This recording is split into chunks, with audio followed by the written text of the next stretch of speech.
முடியும் போது ஒன்று நான் தமிழ் மறந்துடுவேன், இல்லை நான் நல்லா மலையாளம் பேசுவேன் அப்படின்னு சொன்னது அந்த ஞாபகம் எனக்கு இருக்குது. அப்புறம் வந்து அதில் ஒரு சீன் பண்ணும்போது அந்த நைட்டு லேட்டாக வருவார், பாக்யராஜ் சாரும் கோபியும் லேட்டாக வருவாங்க. வந்தோடனே இந்த வீடு வாடகைக்கு கொடுக்கும்போது உனக்கு நான் என்ன சொன்னேன் அப்படின்னு கேட்கும்போது எந்த பறஞ்சு அப்படின்னாங்க.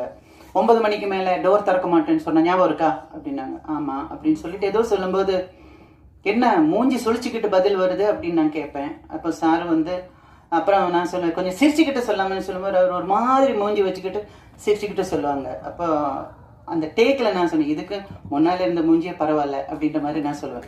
எனக்கு சொன்னதுக்கு அப்புறம் தான் சொல்லியிருக்க கூடாதோ அப்படின்னு ஃபீல் வந்து நான் சார் நான் அது சொன்னால் பரவாயில்லையா அப்படின்னு கேட்டேன்.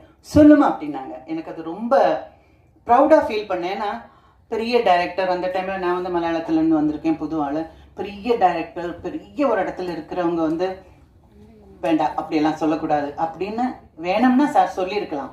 ஆனால் நான் அந்த சொன்னது அந்த டயலாக் வந்து அந்த சினிமாவில் பெரிய ஒரு எல்லாரும் பேசப்படுற ஒரு சீனாக மாறிடுச்சு. அந்த டைமில் என்னை திட்டாமல் என்கரேஜ் பண்ணதுக்கு ரொம்ப நன்றி மாதவன்.